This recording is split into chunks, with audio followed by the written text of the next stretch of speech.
اصولی طور پر یہ بات ثابت ہے کہ حضور پر جادو ہوا اور جادو کا کچھ اثر بھی آپ پر ظاہر ہوا اور اس کے ازالے کے لیے یہ صورتیں نازل کی گئیں۔ اس پہلو سے بھی یہ ثابت ہو جاتا ہے، اس لیے کہ جادو کا جو قصہ ہے نبی اکرم صلی اللہ علیہ وسلم پر، وہ میں آپ کے سامنے اس وقت اجمالاً بیان کر دیتا ہوں۔ یہ ہماری تفسیروں میں بڑی تفصیل کے ساتھ موجود ہے، بلکہ مولانا مودودی نے تو تمام روایات کو جمع کر کے اس کا ایک پورا مربوط جو ہے تسلسل کے ساتھ پورا ایک واقعہ مرتب کر کے اپنی کتاب میں تفہیم میں درج کر دیا ہے۔ یہ واقعہ ہے صلح حدیبیہ کے بعد کا۔ صلح حدیبیہ کے بعد جیسا کہ آپ کو معلوم ہے کہ نبی اکرم صلی اللہ علیہ وسلم چونکہ مشرکین عرب کی طرف سے فارغ ہو گئے اور یکسو ہو کر اب آپ نے یہود خیبر میں جو آباد تھے اور جو لوگ یہاں سے گئے تھے مدینے سے، وہ بھی وہیں جا کر آباد ہو گئے تھے اور وہ اسلام کی مخالفت کا ایک بہت بڑا مرکز بن گیا۔ تو صلح حدیبیہ کے بعد آپ نے ادھر کا رخ کیا، یہ تو تاریخاً ثابت ہے، اور اس کے بعد خیبر فتح ہوا۔ لیکن معلوم ہوتا ہے کہ یہود کو، خیبر کے یہود کو پہلے سے اندازہ ہو گیا تھا کہ اب یہ رخ ہماری طرف ہوگا، اب یکسو ہو گئے محمد صلی اللہ علیہ وسلم، تو اپنی پوری طاقت کے ساتھ وہ ہمارے اوپر حملہ آور ہو سکتے ہیں۔ تو انہوں نے گویا کہ پیش بندی کے طور پر یہ کوشش کی کہ ان کا ایک وفد آیا مدینے میں، اور یہ لبید ابن عاصم ایک شخص تھا بنی زریق کا، جو انصار ہی کا ایک قبیلہ ہے بنی زریق، ان میں ایک شخص لبید ابن عاصم منافق تھا، یا یہ کہ کم سے کم یہودیوں کا حلیف تھا۔ انہوں نے آ کر یہود کے وفد نے ان سے کہا کہ ہم نے تو اپنا سا زور لگا لیا محمد کی مخالفت اور ان کا راستہ روکنے کے لیے صلی اللہ علیہ وسلم، ہم ناکام ہو چکے، اب تم کوئی آخری کوشش کرو، تم بہت بڑے جادوگر ہو، بہت ہی ماہر ساحر ہو، تو تم کوئی کوشش کرو اور سحر کرو محمد پر صلی اللہ علیہ وسلم۔ اور 3 اشرفیاں پیش کی، اشرفی اس زمانے میں ایک بڑی شے کہ یہ ہدیہ بھی حاضر ہے، اب تم کوئی زور لگاؤ۔ اس نے پھر خدمات حاصل کی ایک یہودی لڑکے کی جو حضور کے ہاں اس وقت بطور خادم کام کرتا تھا۔ اس نے کہیں سے حضور کی کنگھی کے 2-3 دندانے جو ہیں وہ توڑے، اور اس میں آپ کے منہ مبارک بھی تھے، جیسے کنگھی کے اندر آپ کو معلوم ہے بال جو ہے وہ کہیں اڑ جایا کرتے ہیں آخر میں، تو وہ لے کر اس کے پاس گیا، اس پر اس نے جادو کیا۔ اس کا میں بعد میں عرض کروں گا کہ یہ جادو کا یہ معاملہ جو ہے اس حوالے سے کہ یہ کیا ضرورت ہے کہ بال ہوں اور اس کے حوالے سے جادو کیا جائے، اس کی بھی آج کے اعتبار سے بعض حضرات شاید سمجھتے ہوں کہ یہ بالکل بے تکی باتیں ہیں، لیکن اب جہاں تک سائنس پہنچ چکی ہے ان تمام باتوں کی توجیہ اب بالکل سمجھ میں آنے والی ہے، اس لیے کہ یہ کسی شخص کا، اس کے جسم کا ایک حصہ، بال بھی انسان کے جسم میں سے اگرے ہیں، اس میں بھی جو سیلز ہیں ان میں جینز ہیں،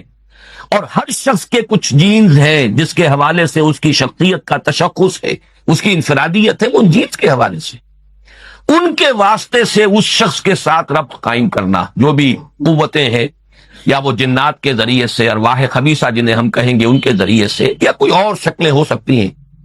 ریڈیشن مختلف قسم کے۔ آج تو سائنس جو ہے جہاں تک پہنچ چکی ہے، وہ ریڈیشنز کی کتنی قسمیں ہیں اور کہاں کہاں سے وہ ریڈیشنز پہنچتی ہیں اور کیسے کیسے اثر انداز ہوتی ہیں، یہاں تک کہ بالکل ابتدائی دور جو ہے، عہد اول جسے بگ بینگ کہا جاتا ہے آج کل، اس وقت کی ریڈیشنز بھی آج تک آپ خلا کے اندر جو ہے وہ تلاش کرتے ہیں اور وہ مل جاتی ہیں۔ اس پہلو سے ان چیزوں کے ذریعے سے، لیکن یہ کہ شخص معین تک اس بات کو پہنچانے کے لیے غالباً اس کے وجود کا کوئی حصہ، اور ظاہر بات ہے کہ ہر شخص کے بال اس کے وجود کا ایک جز ہے، اسی میں سے وہ برآمد ہوئے، بہرحال اس پر وہ جادو کیا گیا، اور وہ کوئی تانت یا کوئی شے تھی جس میں گرہیں لگائی گئیں، 11 گرہیں اس میں تھی، پتلا سا بنایا گیا اور پتلے میں پھر وہ سوئیاں چبوئی گئیں، اور پھر ایک کنویں میں زروان یا زو اروان یا زی اروان اس کنویں کا نام تھا، وہاں جا کر کسی پتھر کے نیچے، اس کے تہ میں پتھر کے نیچے وہ دبا دیا گیا، اس کے اثرات حضور پر ظاہر۔ یہ ہے وہ کہ واقعہ، اور اس کے بعد اس میں فرق تفصیل تھے کہ کتنا عرصہ ہوا، کیا کیا اثرات ظاہر ہوئے۔ ایک بات جو ہے تیقن کے ساتھ ثابت ہے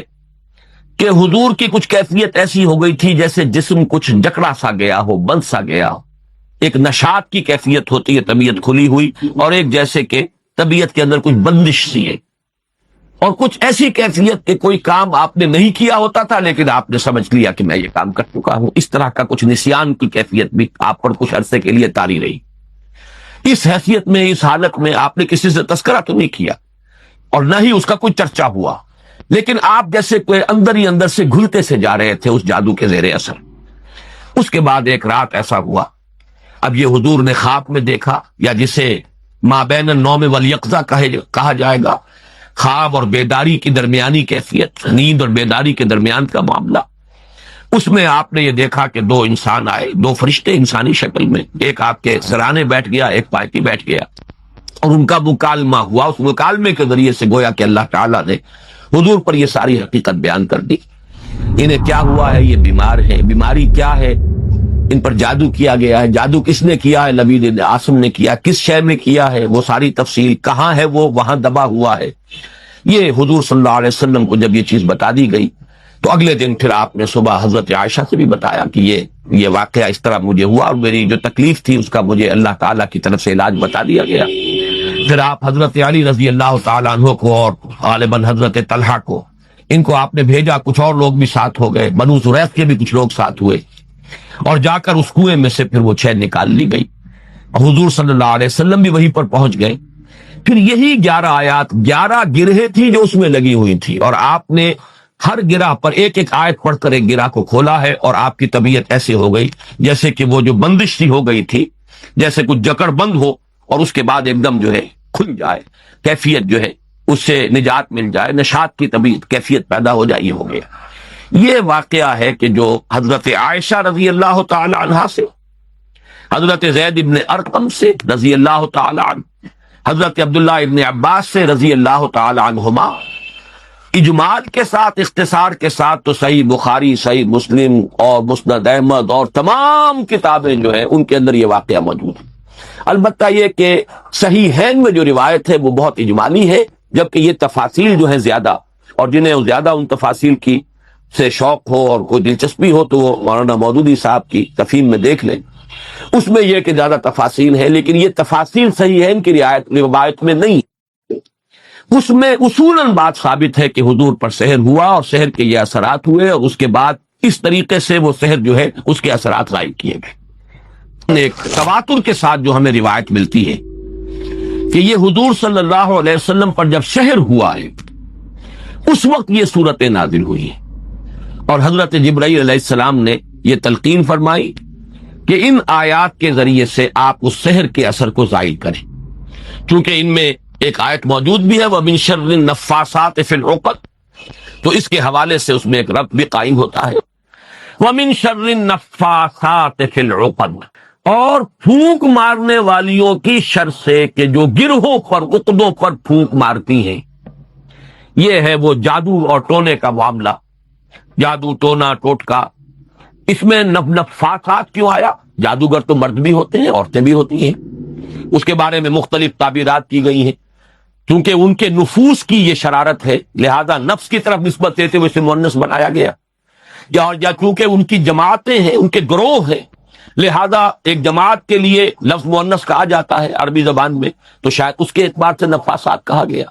ایک رائے یہ بھی ہے کہ عاصم ابن لبید کی بہنیں اور بیٹیاں خاص طور پر ماہر تھیں، اور جو جادو اس نے کیا حضور صلی اللہ علیہ وسلم پر اس میں وہ بھی شامل تھی، اس لیے شاید یہ نفاسات کا لفظ آیا ہے۔ بہرحال اس پر ہمارے تمام مفسرین کا اجماع ہے کہ اس سے مراد ہے جادو کے لیے، ٹونے کے لیے، ٹوٹکے کے لیے کچھ پھونک پھونک کر گرہوں پر پھونکے مارنا اور گرہ لگانا۔ عقد یہ جمع ہے عقدے کی، عقدہ کہتے ہیں گرہ، تو عقدہ جمع اس کی عقد، گرہوں پر پھونکے مارنے والیوں کے شر سے رب الفلق کی پناہ میں میں آتا ہوں۔ جادو برحق ہے، کلمات کی تاثیر ثابت ہے، ہر کلمہ، کلمہ خیر ہو، کلمہ شر ہو، اس کی کوئی تاثیر ہے، اس کے کوئی نتائج ہیں، اور اس کے نتائج نکلتے ہیں، جیسے کہ جسمانی کسی کو زخم لگایا جائے، جیسے حضور صلی اللہ علیہ وسلم کو بھی زخم لگا ہے غزوہ احد میں، خون کا فوارہ چھوٹا، زیادہ خون بہ گیا تو غشی بھی طاری ہوئی، سب کچھ ہوا، دندان مبارک شہید ہوئے۔ جیسے جسم اطہر پر یہ اثرات جو ہیں خارجی حملوں اور خارجی جو زخم لگے ہیں ان کے ظاہر ہوئے، اسی طرح یہ مانوی قسم کا جو حملہ تھا اس کا بھی نبی اکرم صلی اللہ علیہ وسلم پر اثر ہوا ہے۔ یہ صحیحین کی روایات سے ثابت ہے، اور میں یہ سمجھتا ہوں کہ اس سے انکار کرنا در حقیقت یہ اس دور کے بڑے فتنوں میں سے ایک فتنہ ہے۔ جو چیز اس طریقے سے ثابت ہو جائے اور اس میں کہ عقلی اعتبار سے خود قرآن سے ثابت ہے، اس لیے کہ حضرت موسیٰ علیہ السلام پر بھی جادوگروں کے جادو کا اثر ہوا، قرآن میں ثابت۔ جب مقابلہ ہوا ہے، اور حضرت موسیٰ علیہ السلام کا معجزہ بھی یہی تھا نا کہ عصا ڈالتے تھے زمین میں، وہ اژدہا بن جاتا تھا۔ حیۃ تسعیٰ، سانپ ہے ہلنے والا، چل رہا ہے، اور وہی کچھ انہوں نے کر کے دکھا دیا عارضی طور پر۔ جادوگر آئے، انہوں نے اپنی چھڑیاں اور اپنی رسیاں پھینکی، اور وہ بھی نظر آئے، سب کو نظر آئی کہ جیسے سانپ ہے چل رہے، جیسے سب کو نظر آئی حضرت موسیٰ کو بھی نظر آئی۔ جیسے نظر بندی آپ کہتے ہیں، نظر بندی سب کی ہوئی تو حضرت موسیٰ کی ہو گئی۔ عصمت انبیاء سے یہ کوئی شے بعید نہیں ہے، معلوم ہوا کہ قرآن سے ثبوت مل رہا ہے۔ اور جیسے حضرت موسیٰ علیہ السلام کے بارے میں تو یہاں تک ہے فَأَوْجَسَ فِي نَفْسِهِ خِیفَةً موسیٰ، ایک خوف پیدا ہوا اندر، اور خوف جو ہے بالکل سمجھ میں آتا ہے، معقول بات ہے، منطقی بات ہے کہ فوراً یہ اثر ہوا ہوگا کہ یہ تو وہی کچھ انہوں نے کر کے دکھا دیا جو اللہ تعالیٰ نے مجھے عطا فرمایا تھا معجزہ۔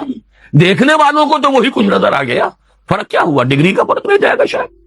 لیکن یہ کہ جب اللہ تعالیٰ نے فرمایا ہے موسیٰ لا تخف انک انت الاعلیٰ، گھبراؤ نہیں، تم ہی جیتو گے، تم ہی سربلند رہو گے، گھبراؤ نہیں، خوف محسوس نہ کرو، ذرا جو تمہارے ہاتھ میں اس ڈالو تو صحیح، الق ما فی یدک، الق عصاک، پھینکو۔ اور اب اس اژدہا نے جو حضرت موسیٰ کے عصا سے بنا ہڑپ کر لیا ان تمام سانپوں کو جو نظر آ رہے تھے، اور معلوم ہوا کہ یہ جادو تھا، اور یہ جادو نہیں کوئی اور شے۔ اور یہ بھی میں نے بارہا عرض کیا ہے کہ یہ بات، یہ حقیقت بھی منکشف انہی پر ہوئی جو جادوگر تھے۔ دوسرے والوں کو تو دیکھنے کو یہی پتا چلا ہوگا یہ بڑا جادوگر، یہ چھوٹے جادوگر، اور کیا، بڑا جادوگر غالب آ گیا، چھوٹے جادوگر جو ہے نا ہار گئے۔ بڑے جادوگر کا نے جو جادو پیدا کیا اس نے ہڑپ کر لیا چھوٹے جادوگروں کے جادو کو، تو زیادہ سے زیادہ ان کے ذہن میں تو یہی بات آئے گی۔ لیکن جادوگر جانتے تھے یہ شے کچھ اور ہے، یہ جادو نہیں ہے، اس لیے کہ ہر ماہر فن اپنے فن کی لیمیٹیشنز کو جانتا ہے۔ تو حضور صلی اللہ علیہ وسلم پر بھی یہ ہوا ہے۔ باقی مختلف لوگوں نے مختلف طریقے سے اس کی نفی کی ہے، مذاق اڑایا ہے، اس پر یہ کہہ دیا کہ اس سے تو پھر نبی کی عصمت جو ہے وہ ختم ہو گئی۔ لوگ جو کہتے تھے کہ یہ جادوگر ہیں، گویا کہ ان روایات اور ان احادیث کو ہم قبول کر لیں تو جادو کا اثر ہو جانا ثابت ہو گیا، حالانکہ اس میں بھی بڑا فرق ہے۔ وہ کہتے تھے جادوگر کس معنی میں کہ یہ خود جادو کر رہا ہے، یہاں یہ کہ جادو کا اثر آپ پر ہوا ہے، اور وہ بھی اثر اس درجے میں نہیں ہوا کہ جس سے آپ کی عصمت مجروح ہو جائے اور غیر معتبر ہو جائے، اس لیے کہ اس کا کسی اور کو تو پتہ ہی نہیں چلا،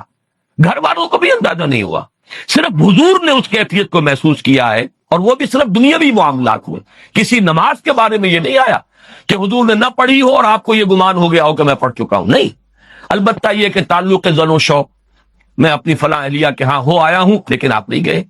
اس طرح کا کچھ معاملہ، انسانی معاملات، خالص بشری تقاضوں کے ضمن میں، بشری معمولات کے ضمن میں تو یہ اثر ہوا ہے کہ آپ نے کوئی کام نہیں کیا لیکن خیال یہ کیا کہ کر لیا ہے۔ باقی یہ کہ جو کار نبوت ہے یہ ہے محفوظیت۔ اللہ تعالیٰ نے اس جادو کے اثر سے بھی جو آپ کا فرض منصبی ہے، آپ کے نبوت و رسالت کے جو پہلو ہیں، ان کو محفوظ رکھا ہے، اس زمانے میں بھی، اس دور میں بھی جبکہ آپ پر یہ جادو کا اثر تھا۔ بہرحال جادو برحق ہے،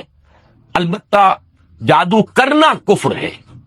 زہر میں تاثیر ہے، کسی کو زہر کھلانا یہ بہرحال جرم ہے، یہ قتل عمد ہے، زہر سے مارنا اس کی تو سزا ہو جائے گی۔ اس اعتبار سے نوٹ کر لیجئے وَمِن شَرِّ النَّفَّاثَاتِ فِي الْعُقَدِ، اور یہ بھی گویا کہ ایک شکل ہوئی من شر ما خلق کی۔ حضور صلی اللہ علیہ وسلم کچھ تلقین فرماتے تھے، اور خود آپ کا بھی ایک معمول تھا، اور یہ روایت بھی ثابت ہے بخاری سے اور مسلم سے کہ رات کے وقت آپ کا یہ معمول تھا کہ یہ دونوں صورتیں آپ پڑھتے تھے، اپنے ہاتھوں پر پھونکتے تھے، اور پھر اپنا ہاتھ، اپنا دست مبارک اپنے پورے جسم پر جہاں جہاں تک بھی ہاتھ پہنچ سکتے تھے آپ پھیر لیتے تھے۔ یہ رات کو سوتے ہوئے آپ کا معمول تھا، یہاں تک کہ مرض وفات میں جب آپ پر نقاہت بہت زیادہ طاری ہو گئی تو ایسا بھی ہوتا رہا ہے کہ حضور صلی اللہ علیہ وسلم کے ہاتھ حضرت عائشہ نے اٹھائے، حضور نے اس پر پڑھا، پھونکا، اور پھر حضرت عائشہ نے حضور کے ہاتھ جو ہیں آپ کے جسم کے اوپر پھیر دیے، بلکہ ایسا بھی ہوا کہ خود حضرت عائشہ رضی اللہ تعالیٰ عنہ نے اپنے ہاتھوں سے یہی عمل جو ہے جاری رکھا۔ تو یہ بھی اصل میں نبی اکرم صلی اللہ علیہ وسلم کا جو ایک خاص تعلق ان دو صورتوں کے ساتھ ہے، اس لیے کہ روایات سے یہ معلوم ہوتا ہے کہ ان کے نزول سے پہلے قرآن مجید میں بھی مختلف جگہوں پر جو ہے وہ استعاذے کا حکم موجود ہے. تو حضور سے بھی بہت سی دعائیں منقول ہیں جن میں آپ استعاذہ کرتے تھے، پناہ طلب کرتے تھے مختلف چیزوں سے. اعوذ باللہ اللہم انی اعوذ بک من العجز والکسل ومن البخل والشح، مختلف جو ہے حضور سے روایات ثابت ہیں. ونعوذ باللہ من شرور انفسنا ومن سیئات اعمالنا. اب یہ تمام چیزیں جو حضور سے ثابت ہیں،